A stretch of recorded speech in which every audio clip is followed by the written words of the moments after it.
That's right. The state of data sovereignty is something to keep in mind. Anyway, I'll wait for the rest of Hello. the folks. Oh, and cameras are off. Ooh, That's fine. I know sometimes when it comes to Wi-Fi, I even have to turn mine off if it's like a big meeting. All right. Well, we have three folks here, and I am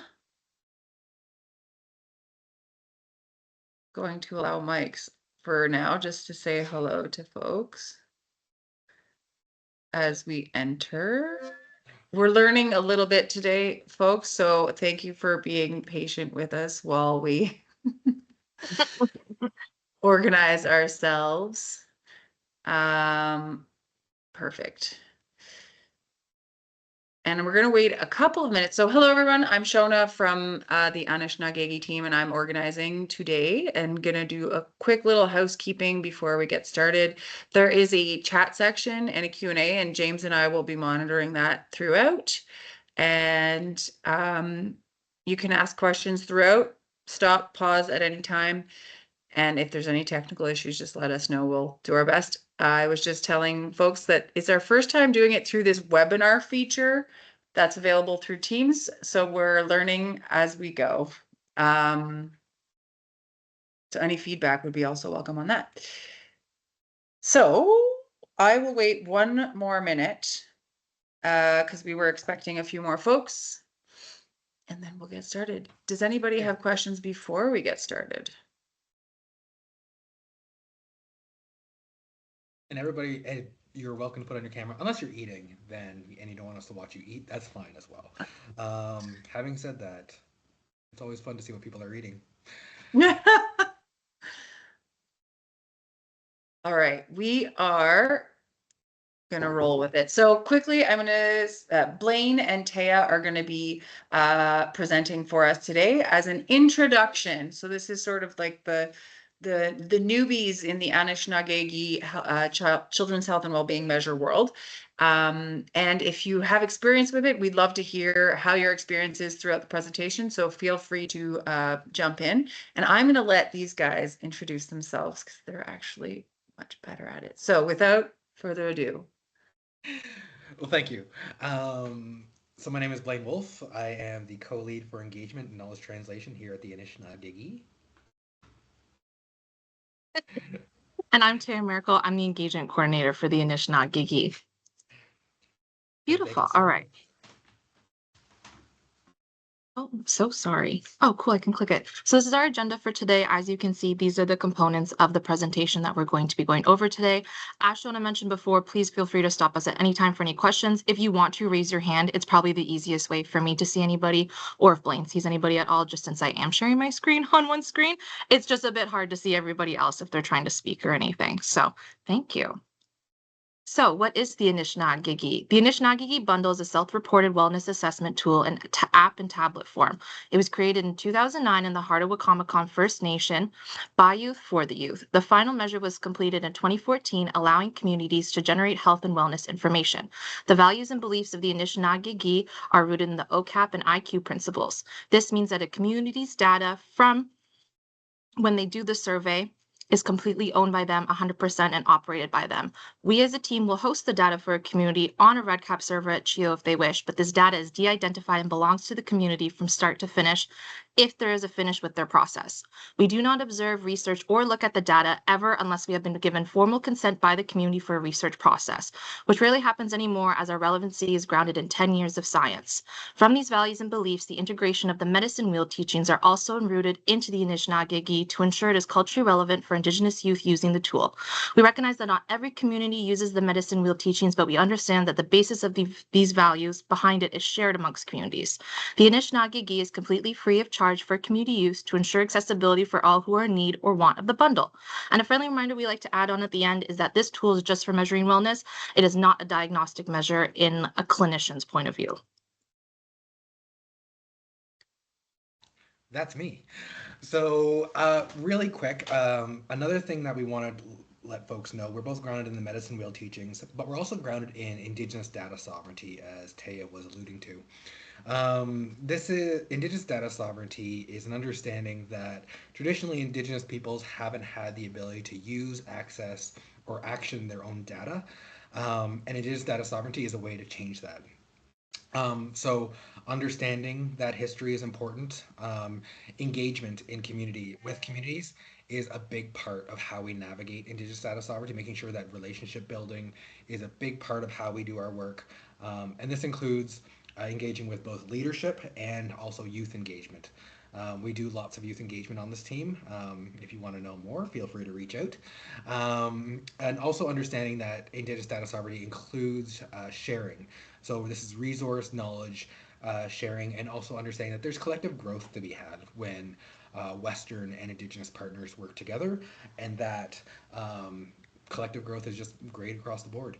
We're also grounded in OCAP principles, OCAP being a creation of the First Nations Information Governance Center, and this helps govern Indigenous data once it's generation. We're also grounded in the idea that Indigenous data in all places should be owned by Indigenous peoples. So this is Indigenous data in non-Indigenous sources, and also data that is inaccessible to Indigenous peoples. Next slide. And Shona is actually going to say this because I'm jumping in for a minute. Okay, so Blaine asked me if I could read his quote from the Ottawa Citizen from this past weekend, 2 weekends ago, during the solstice powwow in Ottawa.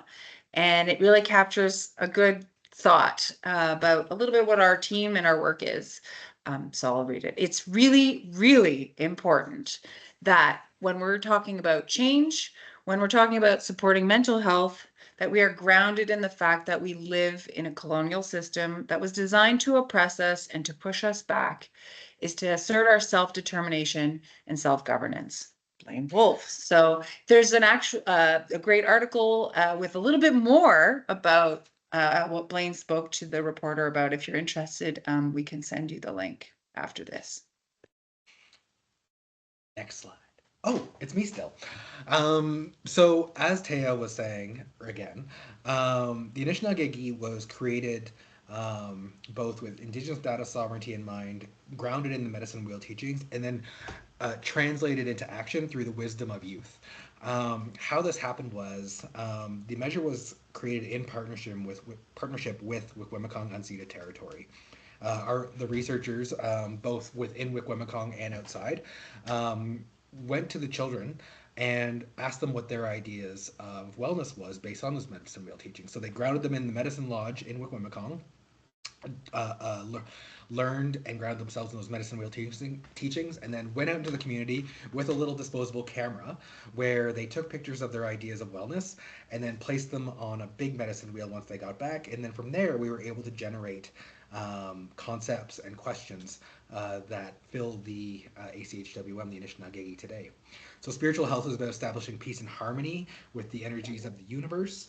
And some examples of this are listening to stories, connecting with the land, singing and dancing and playing music. Some concepts about physical health. We're about getting plenty of sleep, taking walks, and making a point to get out and move every day, making sure that your body is energized. In emotional health, the questions are gathering concepts around laughing, being a role model, expressing gratitude in your life.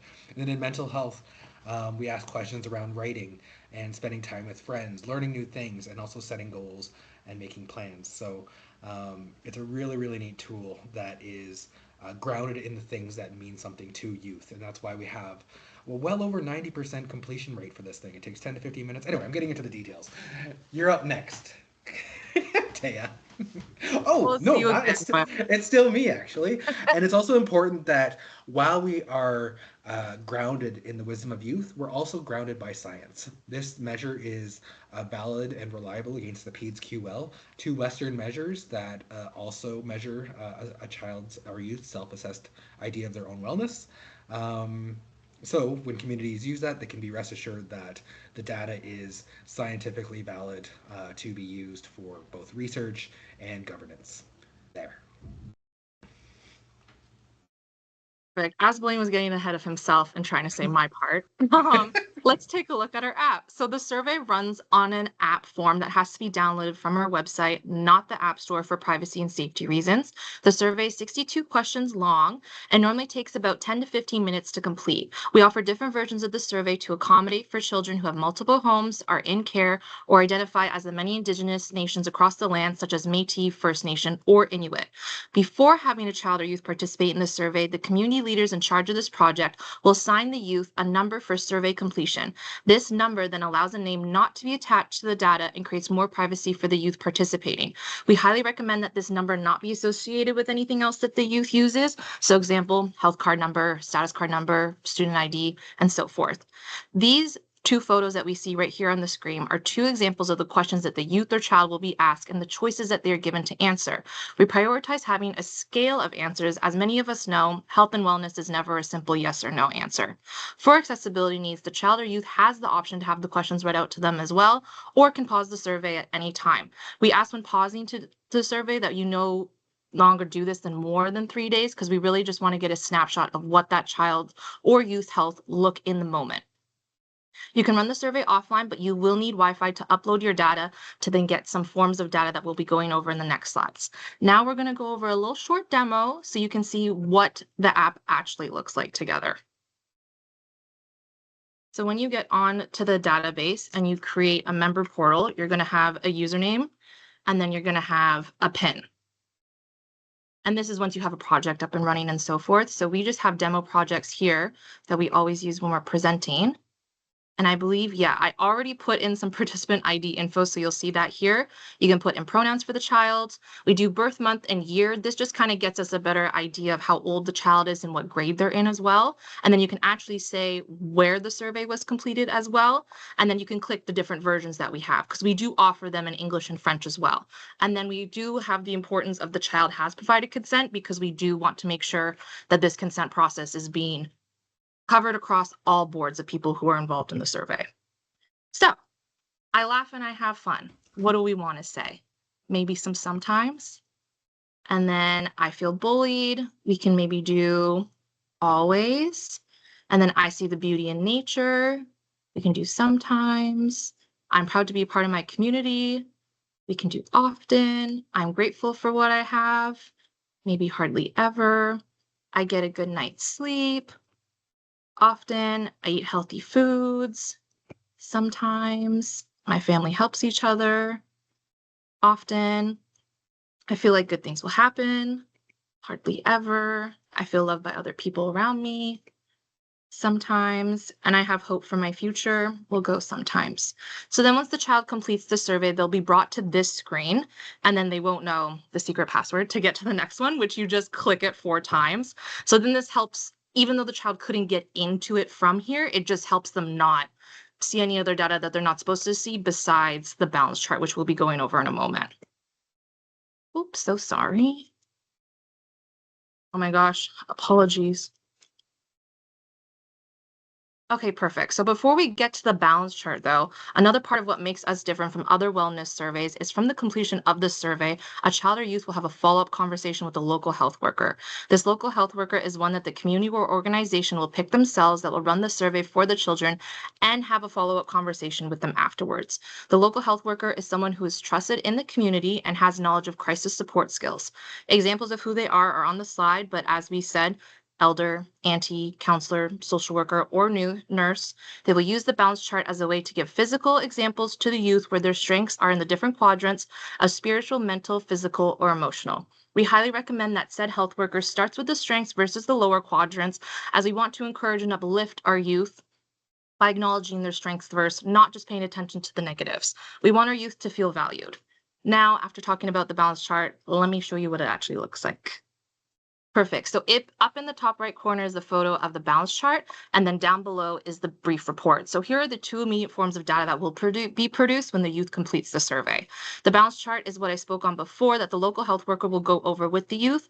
This helps the youth and the local health worker start a conversation on the youth's health and wellness by having a visual representation of it. The example we see here is in our neutral colors, but for those who do not use medicine wheel teachings like Inuit, we do offer the form Oh, yeah, for who do not use the medicine wheel teachings like Inuit, they can use this example, but we do offer forms of it in the medicine wheel colors as well. And now there's the brief report, and the brief report will give scores for the local health worker to observe on the youth's overall wellness, as well as their scores in the 4 quadrants, as I mentioned before, as spiritual, mental, physical, and emotional. This is also where the local health worker will see if a child's answer to a question has been flagged. Our flag system goes by yellow and red, and the flag system allows the local health worker to see questions that could pose a child's safety to be at risk. An example of this on our questionnaire is there's a question of suicide ideation that will pose a red flag if a child answers often or always to. The local health worker then follows up with these flagged questions to support and assist the child with their needs. This is why the local health worker is essential to the Anishinaabe process and our mission and values. We don't want children to just complete this survey and then feel like they're going back to a classroom or their home or an after school care program and they're like, well, I just don't feel supported after I just answered something that was very heavy on my mind. So this is why that's so important to the child and why it's an absolute must within our process. It is a must. Thank you for really highlighting that. So in addition to those two neat pieces of data that the local health worker and the child go over, there are also larger data sets that are available to community if you gather enough data. So with the Anishinaabe, if you have 20 or more individuals whose records you're able to gather, you can now have access to the aggregated report, the raw data database, and the analytical spreadsheet, all again free of charge for communities to help give life and purpose to their data. And we really want to make sure that there wasn't a barrier to using data by offering these tools for community. You don't need to have a data analyst on staff to be able to use the data that the Anishinaabe generates. So if I could just really quick, actually no, next slide please, and then I'll go to the next thing. So and one of the reasons why would you want to use this thing? One is that individual strength-based assessment, really sitting with a youth or child in the moment, in the office, and going over what their needs are, but also what their strengths are. The Anishinaabe is a great way to connect kids who are doing well in certain areas with programs or activities that can help enhance what is already going well. It's important to connect them to things that will support them with their needs, but it's also important to connect kids who are doing well to the things that can enrich their experience. Additionally, triage and case management has also been utilized by the measure or for the measure. This is tracking across time a particular youth's well-being. You can also then do a population health assessment. This is a bird's eye view of your nation's or communities or organizations' health of their children. And I'm going to get a little bit into that in just a moment.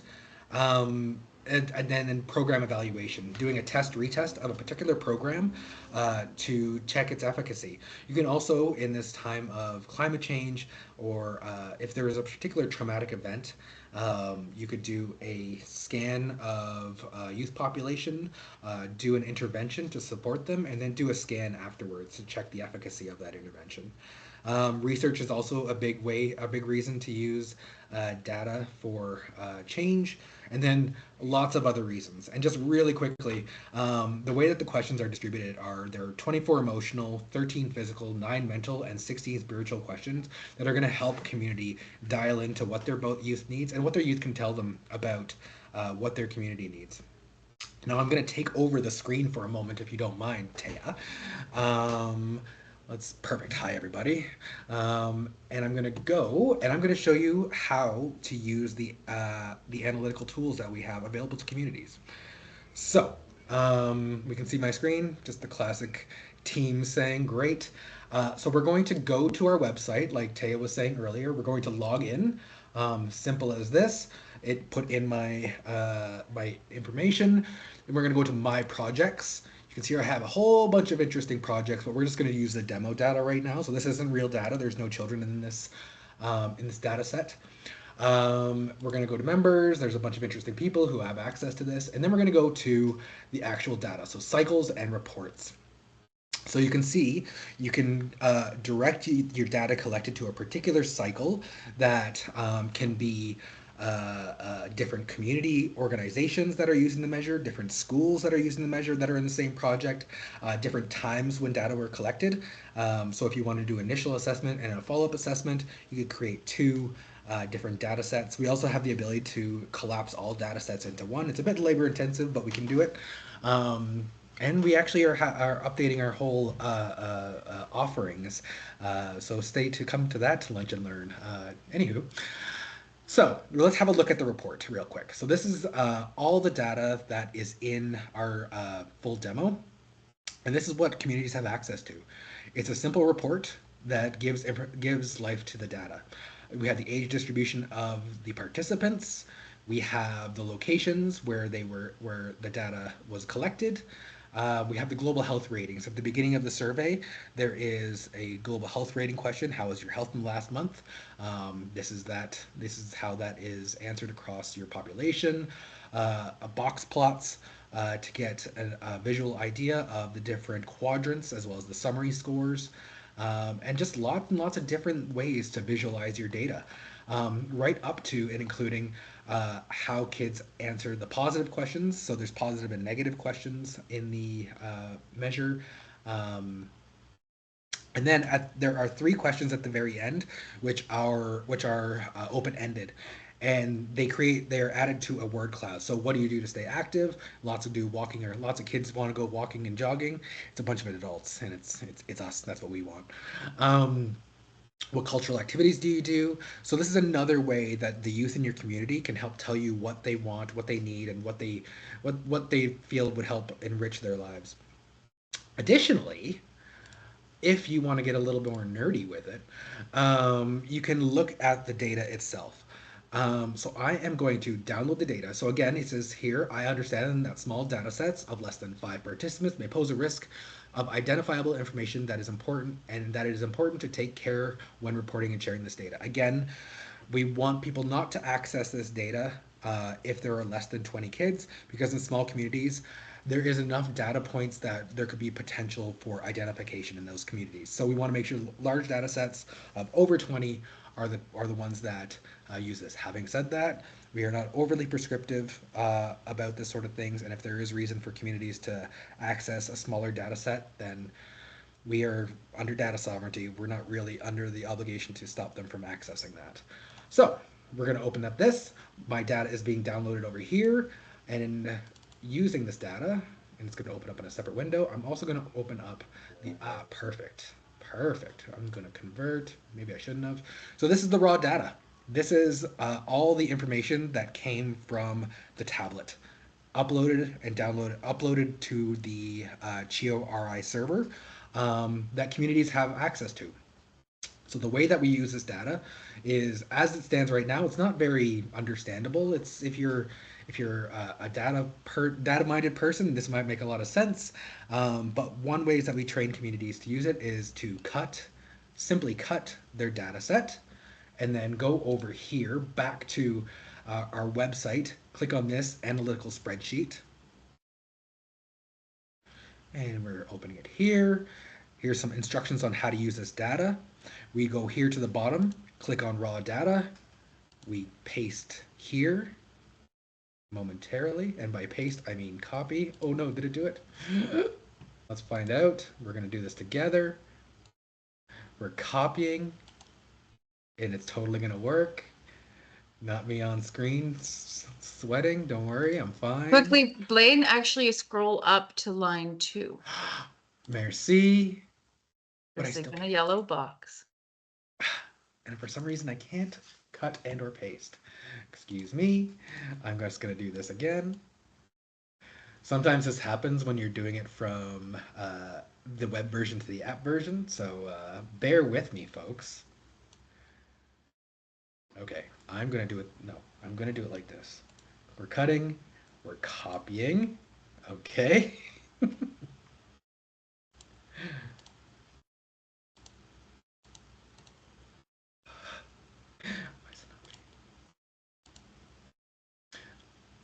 Thoughts? I need No, why? You're in view only right now? Oh my god. Thank you for being that extra whatchamacallit, download file. Here we go. Let me do this. I should be That's able to do that. Folks, look, we may seem like we know everything. Sometimes there's troubleshooting, but this is why we Hey, have a it's the really added support. pressure of having many eyes on you right now. Don't worry. Exactly. All right, let's go down. Going Now into you have to enable editing before. got it.